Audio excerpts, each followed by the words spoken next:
Hello बच्चों, आज की इस वीडियो में हम करेंगे class 12 chapter 1 electric charges and field का सेकेंड पार्ट। इसमें हम सारे कॉन्सेप्ट को अच्छे से रिवाइज करेंगे। आज का पहला टॉपिक हमारा इलेक्ट्रिक डाइपोल। इलेक्ट्रिक डाइपोल क्या होता है? System of two equal and opposite charge separated by very small distance. ये होता है इलेक्ट्रिक डाइपोल।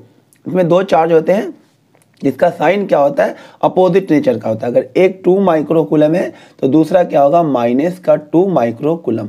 ये होता है इलेक्ट्रिक डाइपोल और उसके बीच का जो डिस्टेंस होता है वो काफ़ी कम होता है। फिर नेक्स्ट टॉपिक है डाइपोल मोमेंट, जिससे हम पी से डिनोट करते हैं। ये क्या होता है? It is product of either charge and distance between them. इनके बीच का जो डिस्टेंस और चार्ज का जो प्रोडक्ट है वो क्या कहलाता है? Electric dipole. इलेक्ट्रिक डाइपोल का फॉर्मूला हो गया P = Q × 2A। इसकी SI यूनिट क्या हो जाएगी? चार्ज की यूनिट कूलम, डिस्टेंस की यूनिट मीटर। तो डाइपोल मोमेंट की SI यूनिट क्या होता है? Coulomb × A metre. और डाइपोल मोमेंट कौन सी क्वांटिटी है? वेक्टर क्वांटिटी है। और अगर ये वेक्टर क्वांटिटी है तो इसका डायरेक्शन भी होगा। डाइपोल मोमेंट का जो डायरेक्शन होता है from negative charge to positive charge, यानी पी वेक्टर का जो डायरेक्शन होगा वो इधर होगा, नेगेटिव चार्ज से पॉजिटिव चार्ज की तरफ डाइपोल मोमेंट का डायरेक्शन होता है। नेक्स्ट टॉपिक है torque on dipole in uniform electric field. जब हम किसी यूनिफॉर्म इलेक्ट्रिक फील्ड में किसी डाइपोल पर रखते हैं तो उस पर टॉर्क लगता है। देखिए ये पॉजिटिव चार्ज है तो पॉजिटिव चार्ज पे फोर्स किधर लगेगा? In the direction of electric field. कितना लगेगा? Q × E, पहले वीडियो बता चुका हूँ। और नेगेटिव चार्ज पे फोर्स किधर लगता है? In the opposite direction of electric field. तो इस पर फोर्स लगेगा इलेक्ट्रिक फील्ड के अपोजिट डायरेक्शन में। तो इस पे नेट फोर्स जो होगा वो तो क्या होगा? जीरो। तो देखिए क्योंकि QE इस तरफ है और QE इस तरफ है, दो इक्वल फोर्स अपोजिट डायरेक्शन में है, तो नेट फोर्स क्या हो जाएगा? जीरो। और इस पे जो टॉर्क लगता है उसका फॉर्मूला होता है PE sin थीटा। आपको भी कॉन्सेप्ट सीखना, बाकी डेरिवेशन के लिए मैं एक अलग वीडियो बनाऊंगा, सारे डेरिवेशन उसमें कवर करूंगा। तो टॉर्क का फॉर्मूला क्या हो गया? PE sin theta. अगेन ये वेक्टर क्वांटिटी है, इसे वेक्टर फॉर्म में अगर लिखे तो टाउ वेक्टर किसके इक्वल होगा? P vector cross E vector. ये होता है टॉर्क का फॉर्मूला PE sin थीटा। यहाँ पर थीटा किसके बीच का एंगल है? इलेक्ट्रिक फील्ड और डाइपोल मोमेंट। डाइपोल मोमेंट का डायरेक्शन किधर होगा? From negative charge to positive charge, और ये इलेक्ट्रिक फील्ड है तो ये थीटा किसके बीच का एंगल है? इलेक्ट्रिक फील्ड वेक्टर और डाइपोल मोमेंट के बीच का एंगल है थीटा। अब देखिए स्पेशल केस क्या होता है? स्पेशल केस अगर थीटा जीरो हो, थीटा जीरो मतलब इलेक्ट्रिक फील्ड और डाइपोल मोमेंट के बीच में एंगल क्या हो? जीरो। ये है डाइपोल। तो डाइपोल मोमेंट का डायरेक्शन क्या होगा? From negative to positive charge. तो ये हो गया डाइपोल मोमेंट और इलेक्ट्रिक फील्ड भी इधर है तो थीटा क्या हो गया? जीरो। तो ऐसे केस में टॉर्क भी क्या आ जाएगा? जीरो आ जाएगा। PE sin zero. Sine zero क्या होता है? जीरो। तो टॉर्क क्या आ जाएगा? जीरो। तो ऐसे केस को बोलते हैं स्टेबल इक्विलिब्रियम, जिसमें थीटा क्या हो? इलेक्ट्रिक फील्ड और डाइपोल मोमेंट के बीच का जीरो हो। दूसरा केस अगर थीटा 180 हो, थीटा 180 हो तब भी टॉर्क क्या आ जाएगा? जीरो, क्योंकि PE sin 180, साइन 180 डिग्री भी क्या होता है? जीरो। तो अगेन टॉर्क क्या हो जाएगा? जीरो हो जाएगा। लेकिन इस बार इलेक्ट्रिक फील्ड इधर और डाइपोल मोमेंट का डायरेक्शन तो from negative charge to positive charge ही होगा। इस बार थीटा कितना हो गया? 180, टॉर्क हो गया जीरो। ऐसे इक्विलिब्रियम को हम क्या बोलेंगे? Unstable equilibrium. और एक बात और याद रखना, टॉर्क पे, डाइपोल पे जब उसे यूनिफॉर्म इलेक्ट्रिक फील्ड में डालते हैं तो नेट फोर्स भी जीरो होता है और नेट चार्ज भी क्या होता है? जीरो, क्योंकि एक चार्ज प्लस का होता है, एक माइनस का होता है, नेट चार्ज भी क्या होता है? जीरो। और टॉर्क का फॉर्मूला क्या होता है? PE sin theta. Vector form में लिखे तो P vector cross E vector. और थीटा किसके बीच का एंगल होता है? इलेक्ट्रिक फील्ड वेक्टर और डाइपोल मोमेंट वेक्टर। एक बार और याद रखना, ये जो टॉर्क होता है P क्रॉस E के डायरेक्शन में होता है। इन टॉर्क का जो डायरेक्शन होता है वो P क्रॉस E के डायरेक्शन में होता है। दैट इज ये जो टॉर्क है वो P के भी परपेंडिकुलर होता है और ये जो टॉर्क है E के भी क्या होता है? परपेंडिकुलर होता है। ये भी याद रखना कि टॉर्क वेक्टर P वेक्टर और E वेक्टर दोनों के क्या होता है? परपेंडिकुलर। नेक्स्ट टॉपिक है torque on dipole in non uniform electric field. अगर किसी डाइपोल को नॉन यूनिफॉर्म इलेक्ट्रिक फील्ड में डाल दिया जाए या इंक्रीजिंग या डिक्रीजिंग इलेक्ट्रिक फील्ड में, सपोज कीजिए इस केस में इलेक्ट्रिक फील्ड क्या हो रहा है? इधर आकर इंक्रीज हो रहा है, तो इस पे फोर्स किधर लगेगा? In the direction of electric field. तो इस बार जो फोर्स होगा वो अलग अलग होगा। F होगा Q × में E1 और इस पे जो फोर्स लगेगा इलेक्ट्रिक फील्ड के अपोजिट डायरेक्शन में ये होगा F2, ये होगा Q × में E2। क्योंकि इलेक्ट्रिक फील्ड इंक्रीज हो रहा है तो यहाँ पर का इलेक्ट्रिक फील्ड ज़्यादा होगा और यहाँ पर का इलेक्ट्रिक फील्ड क्या होगा, कम। तो F1 वेक्टर जो है वो F2 से क्या हो जाएगा, ज़्यादा। तो इस बार जो है डाइपोल पे नेट फोर्स जो होगा वो 0 के इक्वल नहीं होगा, क्योंकि F1 ज़्यादा है F2 से। तो नेट फोर्स जो होगा इस बार ये किसके इक्वल हो जाएगा, F1 माइनस F2। और ये कुछ फाइनाइट वैल्यू होगा, यानी F नेट का डायरेक्शन इधर होगा, यानी इस डाइपोल के अंदर क्या आ जाएगा, ट्रांसलेशनल मोशन आ जाएगा, डाइपोल आगे बढ़ने लगेगा। क्योंकि पिछले केस में सिर्फ रोटेट करेगा, लेकिन इस केस में क्या होगा, डाइपोल क्या होगा, ट्रांसलेट करेगा। क्योंकि F1 ज़्यादा है F2 कम है, नेट फोर्स इस तरफ है, तो ये डाइपोल आगे क्या करेगा, ट्रांसलेट करेगा। यानी कि डाइपोल के अंदर क्या आ जाएगा, लीनियर मोशन हो जाएगा in the direction of net force. अगर F1 ज़्यादा होगा तो लीनियर मोशन इस तरफ होगा, अगर F2 ज़्यादा होगा तो लीनियर मोशन इस तरफ हो जाएगा। देखिए नेक्स्ट टॉपिक है potential energy of dipole in uniform electric field. तो जब भी फिजिक्स में पोटेंशियल एनर्जी या पोटेंशियल टर्म आता है तो वहां पे टर्म आता है वर्क डन। तो ये बेसिकली क्या होता है, it is work done in rotating dipole against torque of dipole. जब ये डाइपोल यूनिफॉर्म इलेक्ट्रिक फील्ड में रखा रहता है तो इस पर टॉर्क लगेगा, और अगर इससे टॉर्क के अगेंस्ट रोटेट करना हो तो उसके लिए जो हमें वर्क करना होगा, मान लो इस पर टॉर्क ऐसे लग रहा था और हमें टॉर्क के अगेंस्ट इसे रोटेट करना है, तो उसके लिए हमें क्या करना, पहले θ1 एंगल था और बाद में रोटेट करके एंगल क्या बना दिया, θ2।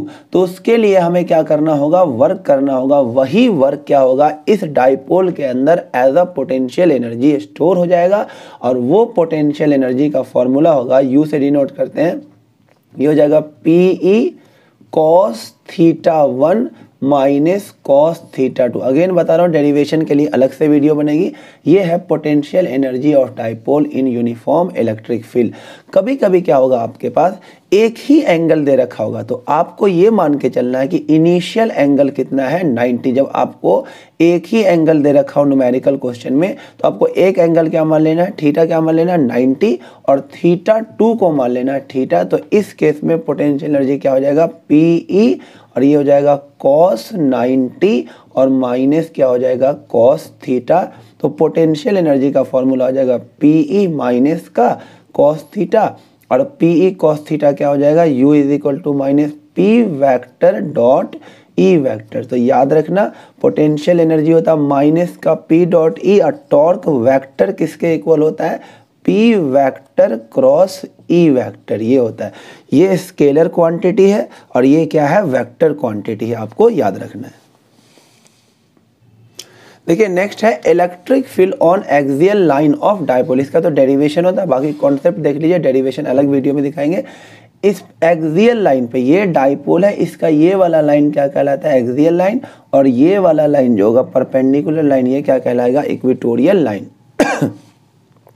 तो इस पॉइंट पर जो इलेक्ट्रिक फील्ड होगा, अब एकदम ध्यान से देखिए, ये प्लस वाला इसकी वजह से इलेक्ट्रिक फील्ड इस तरफ होगा E1, और ये माइनस वाला इसकी वजह से इलेक्ट्रिक फील्ड क्या होगा, अंदर की तरफ E2।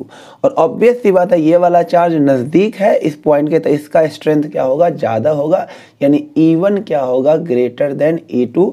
तो नेट इलेक्ट्रिक फील्ड जो होगा वो E नेट जो होगा वो किसके इक्वल हो जाएगा, E1 माइनस E2। पूरा ड्राइव करते हैं तो ये रिजल्ट निकल के आता है, E एक्सियल का जो रिजल्ट निकल के आता है वो क्या आता है, E एक्सियल। ई एक्सियल का जो रिजल्ट निकल के आता है वो था 2kp अपॉन में एक्स क्यूब। सबको पता है k क्या है, 1/4 पाई एप्सिलॉन नॉट। x क्या है, सेंटर ऑफ डाइपोल से उस p पॉइंट का डिस्टेंस जहां पर इलेक्ट्रिक फील्ड निकालना है। तो अब इसका जो डायरेक्शन होगा, ऑब्वियस सी बात है, E1 ज़्यादा है तो इसका डायरेक्शन किधर होगा, E1 की तरफ। यानी अगर इसको A लिख दे, इसको B लिख दे, तो ई एक्सियल का डायरेक्शन क्या हो जाएगा, फ्रॉम A टू B। और गौर से देखिए, डाइपोल मोमेंट का भी डायरेक्शन किधर होगा, नेगेटिव टू पॉजिटिव। तो डाइपोल मोमेंट का भी डायरेक्शन हो गया नेगेटिव टू पॉजिटिव। तो आपसे एग्जाम में क्वेश्चन पूछा जाता है कि एक्सियल लाइन पे इलेक्ट्रिक फील्ड और डाइपोल मोमेंट के बीच में थीटा कितना होगा, तो आपका जवाब होगा, देखिए एक इलेक्ट्रिक फील्ड भी A टू B है और डाइपोल मोमेंट भी क्या है, A टू B है। तो इसके बीच में जो एंगल हो जाएगा वो कितना हो जाएगा, 0 डिग्री हो जाएगा। और इलेक्ट्रिक फील्ड क्या होता है, एक्स क्यूब के इनवर्सली प्रोपोर्शनल। ये एग्जाम में आपसे क्वेश्चन पूछा जाता है, ये 2 क्वेश्चन। नेक्स्ट देखिए क्या है, electric field on equatorial line of dipole. ये डाइपोल है, इसका सेंटर ऑफ डाइपोल है और ये है इक्वेटोरियल लाइन, ये वाला लाइन का इक्वेटोर, इसके किसी पॉइंट P पे हमें क्या निकालना है, इलेक्ट्रिक फील्ड। तो इस प्लस की वजह से इलेक्ट्रिक फील्ड किधर होगा, आउटवर्ड E1, इस माइनस की वजह से इलेक्ट्रिक फील्ड किधर होगा, इनवर्ड E2। और जब इसका हम रिजल्टेंट निकालेंगे तो हमें क्या बनाना होगा, एक पैरेललोग्राम बनाना होगा। तो ये जो डायगोनल होगा यही हमें बता देगा net electric field E net. और डेरिवेशन नहीं कराऊंगा, इसका जो रिजल्ट होगा वो अभी याद कर लीजिए, ई इक्वेटोरियल जो हो जाएगा वो हो जाएगा P अपॉन में एक्स क्यूब। यहाँ पे P क्या है, डाइपोल मोमेंट, यानी Q इंटू में 2a, और K क्या है यहाँ पे 1/4 पाई एप्सिलॉन नॉट। इसमें जो मेन क्वेश्चन आता है आपसे पूछा जाएगा, at equatorial line of dipole electric field vector and dipole moment के बीच में थीटा कितना बनेगा। तो आप गौर से देखिए, इलेक्ट्रिक फील्ड का डायरेक्शन तो हो गया इस तरफ, अगर इसका नाम डाल दें A और B डाल दें नाम, तो इलेक्ट्रिक फील्ड का डायरेक्शन जो हो गया, E नेट का डायरेक्शन जो हो गया वो किधर हो गया, A टू B। लेकिन आप गौर से देखिए, जो डाइपोल मोमेंट का डायरेक्शन होता है from negative charge to positive charge होता है, तो डाइपोल मोमेंट का डायरेक्शन किधर हो जाएगा, B से A। तो आपका इलेक्ट्रिक फील्ड हो गया A टू B, और P वेक्टर का डायरेक्शन हो गया B टू A। तो दोनों के बीच में जो एंगल बन गया वो कितना बन गया, 180 डिग्री बन गया। एक बात और याद रखना है कि E इक्वेटोरियल तो KP अपॉन एक्स क्यूब हो गया, और इलेक्ट्रिक फील्ड क्या हो गया, inversely proportional to x cube. और E एक्सियल जो था वो E एक्सियल था 2kp अपॉन में एक्स क्यूब। तो आप देख सकते हैं कि E एक्सियल जो होता है वो क्या होता है, डबल होता है किसका, E इक्वेटोरियल का। ये भी आपसे एक नंबर में पूछा जा सकता है। देखिए नेक्स्ट टॉपिक हमारे पास इलेक्ट्रिक फ्लक्स। इलेक्ट्रिक फ्लक्स क्या होता है, बेसिकली एक नंबर होता है, it is number of electric field line. Field lines का नंबर होता है passing perpendicular to the given surface. किसी सरफेस से परपेंडिकुलर डायरेक्शन में जितना फील्ड लाइन पास होता है उसी को हम क्या बोलते हैं, इलेक्ट्रिक फ्लक्स। इसका फॉर्मूला क्या होता है, E vector dot A vector. E है इलेक्ट्रिक फील्ड, A है area vector. Area as a vector जब हम ट्रीट करेंगे तो उसका जो डायरेक्शन होगा वो किधर होगा, सरफेस के परपेंडिकुलर। डॉट प्रोडक्ट खोलेंगे तो EA cos थीटा, थीटा किसके बीच का एंगल है, इलेक्ट्रिक फील्ड वेक्टर और एरिया वेक्टर। और अगर इलेक्ट्रिक फील्ड और एरिया दोनों क्या होगा, सेम डायरेक्शन में, यानी इस केस में थीटा क्या आ जाएगा, 0 हो जाएगा, तो फ्लक्स क्या हो जाएगा, E इंटू A, यानी कॉस क्या होता है, 1 होता है 0 पे। तो ये मैक्सिमम वैल्यू होगी फ्लक्स की जब एंगल क्या होगा, 0। लेकिन अगर इलेक्ट्रिक फील्ड और एरिया वेक्टर में एंगल क्या बन जाए, 90 बन जाए, जैसे 90 बनेगा तो फ्लक्स क्या हो जाएगा, 0, क्योंकि EA cos 90 और cos 90 क्या होता है, 0। तो फ्लक्स क्या आ जाएगा, 0। यानी कि इलेक्ट्रिक फील्ड और एरिया वेक्टर जब भी परपेंडिकुलर होगा तो फ्लक्स क्या होगा, 0। फ्लक्स कौन सी क्वांटिटी हो जाएगी, स्केलर क्वांटिटी। दो वेक्टर का डॉट प्रोडक्ट क्या होता है, हमेशा स्केलर, और इसकी एसआई यूनिट क्या होती है, वेबर। देखिए नेक्स्ट कॉन्सेप्ट है, हमें पता है इलेक्ट्रिक फ्लक्स का जो फॉर्मूला होता है टोटल कंप्लीट एरिया के लिए क्या होता है, E vector dot area vector. लेकिन अगर हमें फ्लक्स निकालना है इस छोटे से एरिया DA से, तो फ्लक्स भी क्या हो जाएगा, छोटा सा फ्लक्स हो जाएगा d फाई। इलेक्ट्रिक फील्ड तो E वेक्टर ही रहेगा, और एरिया की जगह क्या हो जाएगा, छोटा सा एरिया DA वेक्टर। और छोटी चीज से बड़ी चीज कैसे निकालते हैं, अब हमें छोटा सा फ्लक्स आ गया, अब पूरा फ्लक्स निकालना है तो दोनों तरफ क्या कर देंगे, इंटीग्रेट कर देंगे। d फाई का इंटीग्रेशन क्या हो जाएगा, फाई, और ये हो जाएगा E vector dot area vector, वो भी छोटा वाला, और यहाँ पर क्लोज लगा देंगे फॉर, गोल सा बना देंगे फॉर क्लोज सरफेस। तो आपको याद रखना है टोटल फ्लक्स का एक और फॉर्मूला हो गया E vector dot DA vector का क्लोज इंटीग्रेशन, ये गोल सा करा फॉर क्लोज सरफेस। ये टोटल फ्लक्स का ये भी फॉर्मूला हो गया, क्या, E vector dot DA vector. ये छोटा फ्लक्स है, उसे फिर क्या कर दीजिए, इंटीग्रेट कर दीजिए। नेक्स्ट देखिए गॉस लॉ, काफी इंपॉर्टेंट। गॉस लॉ क्या बोलता है, किसी भी क्लोज सरफेस से जो टोटल फ्लक्स होता है उसका फॉर्मूला क्या होता है, charge enclose by that surface divided by epsilon not. और मैंने अभी बताया कि टोटल फ्लक्स को क्या भी लिखते हैं, close integration of E vector dot DA vector, ये किसके इक्वल होगा, charge enclose by that surface divided by epsilon nought. ये है Gauss law. Total flux is equal to charge enclose divided by epsilon nought. जैसे हमें इसमें से total flux निकालना हो तो चार्ज इनक्लोज कितना है सरफेस में, चार्ज इनक्लोज है 5q माइनस क्यू कितना, ये तो बाहर है, ये तो लेंगे नहीं, 4q अपॉन में एप्सिलॉन नॉट। यहाँ से फ्लक्स क्या हो जाएगा, charge enclose divided by epsilon nought. Charge enclose क्या है, डाइपोल रखा हुआ, डाइपोल पे चार्ज कितना होता है 0, तो फ्लक्स भी क्या हो जाएगा 0। यहाँ पर पूछा गया एक क्यूब है, इसके सेंटर पे चार्ज क्यू रखा हुआ, तो फ्लक्स कितना पास होगा, charge enclose divided by epsilon not. अगर एक फेस से पूछे कितना फ्लक्स पास होगा तो ये 6 फेस होते हैं, तो ये फ्लक्स 6 पार्ट में डिवाइड हो जाएगा, क्यू अपॉन में 6 एप्सिलॉन नॉट। ये क्लोज सरफेस है, यहाँ पर 4 चार्ज रखा हुआ, 2 चार्ज तो बाहर है, 2 अंदर है, तो चार्ज इनक्लोज में कौन कौन आ जाएगा, ये दोनों आ जाएगा, 4q माइनस 2q क्या आ जाएगा, 2q divided by epsilon not. इसे बोलते हैं Gauss law. Total flux is equal to charge enclose divided by epsilon nought, charge enclose divided by epsilon nought, charge enclose divided by epsilon nought, charge enclose divided by epsilon not.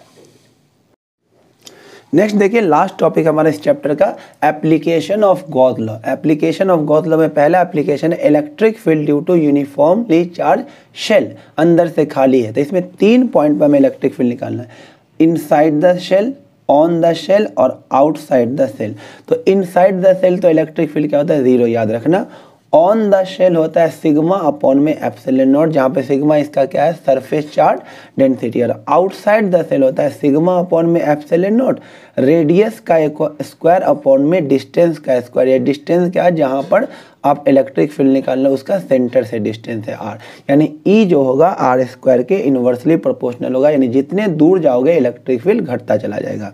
उसके बाद uniformly charge rod से इसका linear charge density क्या है, lambda, r distance पर electric field का formula lambda upon 2 pi epsilon not into r। यहाँ पर देखिए इलेक्ट्रिक फील्ड क्या है, r के इन्वर्सली प्रोपोर्शनल, यहाँ इलेक्ट्रिक फील्ड r के r स्क्वायर के इन्वर्सली प्रोपोर्शनल था, यानी इसमें तेजी से घटेगा, इसमें थोड़ा धीरे से घटेगा इलेक्ट्रिक फील्ड विद डिस्टेंस। देखिए लास्ट टॉपिक देखिए, electric field due to uniformly charge sheet, जिसका सरफेस चार्ज डेंसिटी क्या है सिग्मा, उसका इलेक्ट्रिक फील्ड क्या होता है सिग्मा अपॉन में 2 एप्सिलॉन नॉट। यानी शीट की वजह से जो इलेक्ट्रिक फील्ड होता है वो होता है सिग्मा अपॉन में 2 एप्सिलॉन नॉट। अगर शीट ऐसे रखा हो, एक पॉजिटिव प्लेट हो और दूसरा नेगेटिव प्लेट हो, तो इस तरफ तो इलेक्ट्रिक फील्ड क्या होगा 0, इस तरफ भी इलेक्ट्रिक फील्ड होगा 0, बीच में जो इलेक्ट्रिक फील्ड होगा वो होगा सिग्मा अपॉन में एप्सिलॉन नॉट। ये आपको याद रखना है। ये कंप्लीट हो गया पूरे चैप्टर का रिवीजन। कौन सा chapter, electric charges and electric field.